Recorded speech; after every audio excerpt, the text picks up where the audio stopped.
is obviously a pretty big task. Yeah, I'm looking forward to it. It's a bit of a challenge and very unexpected for me.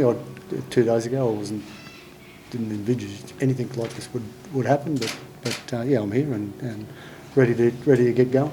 Tell us about how it came about. Did Gus give you a call or? Yeah, I got a phone call a couple of days ago, and I met with Gus the day before I started, and it was about 7:30 at night. It was nice for him to come down to Austinmere and experience the south coast. It was beautiful, and yeah, just had a conversation, and by the end of the conversation, it was on. What was the sell? How did he sell it? Well, it was a situation where I'm relatively, I wasn't close with the players, but I knew the players, and it was probably an okay transition, and it wasn't a new face for the players, I suppose, but someone who you know had some inside knowledge of how the system worked and knew the players, you know, not intimately, but enough to have rapport with them already. Mick, would you like this job long term? I haven't. I've been asked the question already from my friends, but it's a case of I just accepted this position on what it is, and I'm happy just to have that. And if I keep my mindset like that, I think it'll be better for me. Mick, how do you get a side turned around in a couple of days for a big match? Well, my input this week's been minimal. So, but the assistant coaches and Gus have done a great job, and they're prepared very well, and I'm really happy with the preparation. It's been limited, but it's been very good and very thorough. So I'm happy with where they're at, and yeah, they'll give the best account of themselves this weekend. So would it be fair to say you definitely still have ambitions to be a head coach of an NRL side? No. Why not, Mick? It's not to say I wouldn't, but right at the moment, I'm just doing this job, and I feel so much freer by having the knowledge that I've just got a certain period to do this. How long is like? Have you been told essentially it's yours for the rest of the season? Is that where it's at, or? Yeah, I'll just what it's an interim coach, and that's for the rest of the season. Yeah, and then is it a matter of, like I know you say you don't want to think about what may come from that, but is it a matter of whatever happens, and if the conversation comes up, then you think about whether at the moment, I'm just worried about what I'm doing right now, and I'm just going to keep my head doing that. So back to Friday night's game, you've got a couple of guys sick that might not play, a couple of big names, Josh Adokar. Yeah, Josh won't play, so he couldn't train today. So unfortunately, and we've got a couple of guys that are just a bit under the weather, but I think most teams have with the flu running around at the moment. So I'm quite happy with the team we got out today, and tomorrow they'll be competitive. And is this just a bit of media spice, the fact you're coaching your old club? Yeah, it's good fun, isn't it? Great for you guys. How many other guys? So Matty Burton and Luke Thompson, how are they travelling, mate?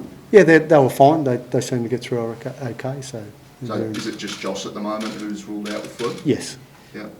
Mick, at what point did you, were you at peace with the fact that you weren't going to coach first grade NRL again? And at what point, can I ask, after the Tiger situation, did you come at peace with that idea?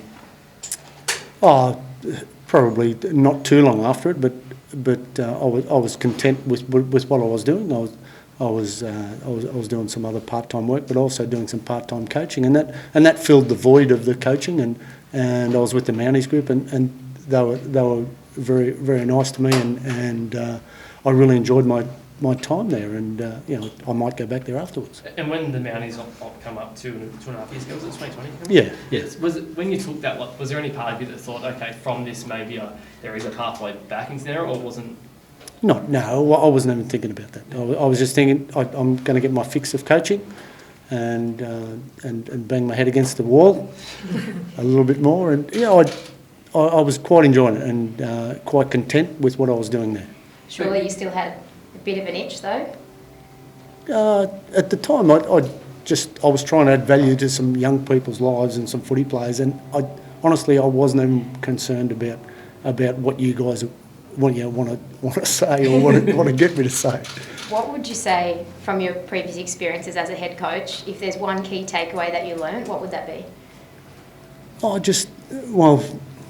I think I've learned probably more in the last few years, and just I need to be a little bit more patient and a little bit more, not direct, but a little bit more subtle with my language, and probably a little bit hard at times. And I've mellowed as you get older. You mellow, and yeah. So if I was coaching then, I'd probably temper my enthusiasm for my words. Nick, it's probably the right time to be a little bit brutal here with the players. What was the first sort of thing you said to these guys?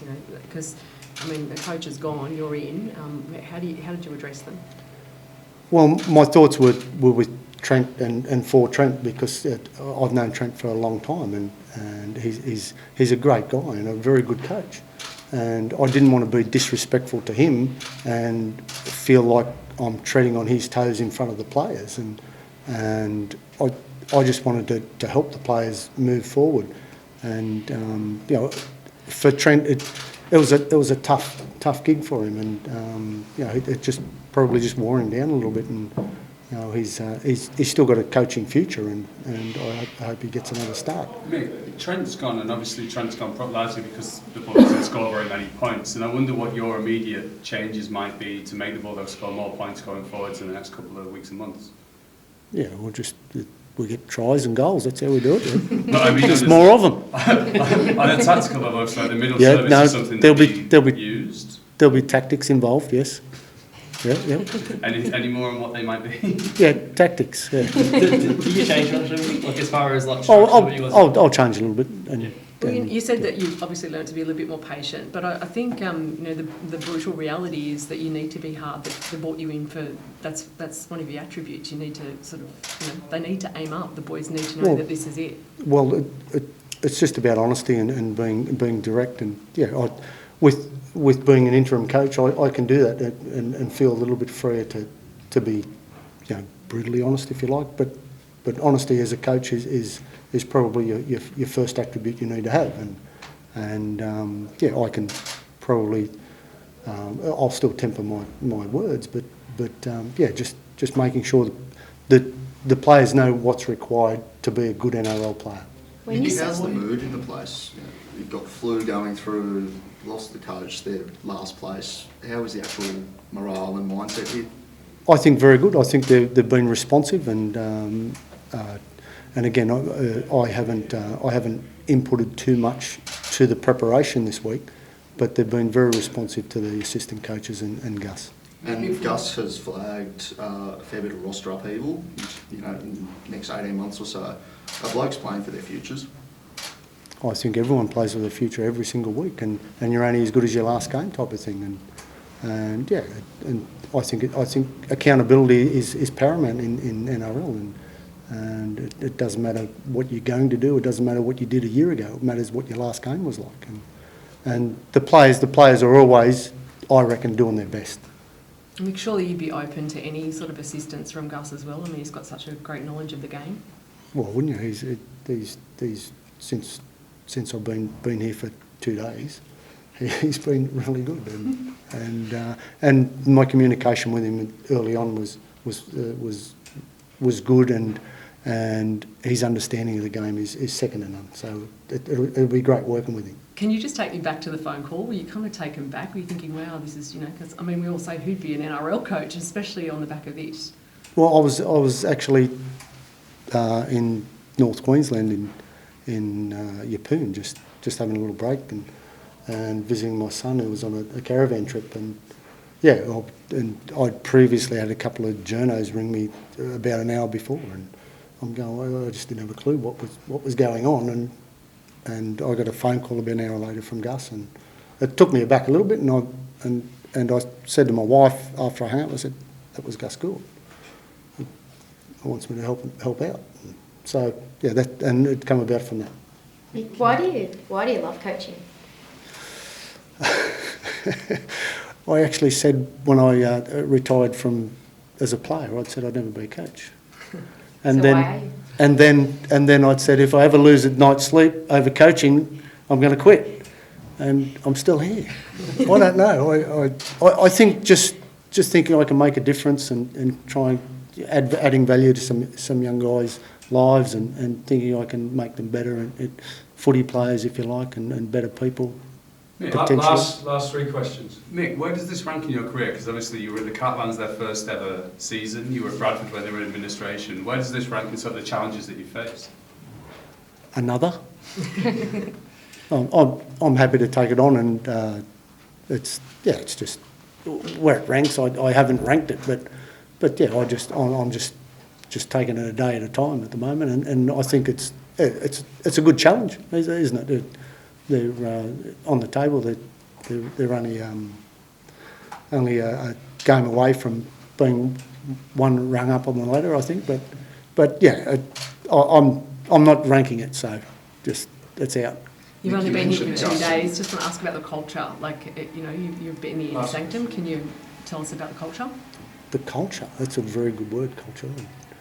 I think these guys have got a great work ethic, and again, I'd need to get to know the guys, know the system a little bit longer, and for me to comment on that is probably a bit premature, but from what I'm seeing, the work ethic and the methods that are here right at the moment are pretty good. So.